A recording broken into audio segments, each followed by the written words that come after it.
Cəladuzluqda ittiham edilən SMM polis tərəfindən saxlanılıb.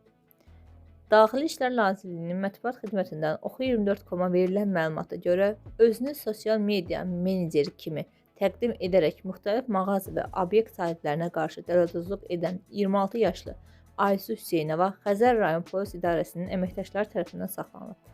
O, həmin məkanların sosial şəbəkələrdə reklamları təşkil edəcəyi barədə yalan vədlər verərək zərərçəkənlərdən 16.379 manat pul vəsaitini ələ keçirib. Daha sonra Hüseynova üzərinə götürdüyü öhdəlikləri yerinə yetirməyib, onlarla əlaqəni kəsib. Araşdırmalarla saxlanılan şəxsin bu üsulla ümumilikdə 13 nəfəri aldatdığı müəyyən edilib. Vətəndaşlardan daxili olan şikayətlərlə bağlı cinayət işi başlanılıb, araşdırma aparılır.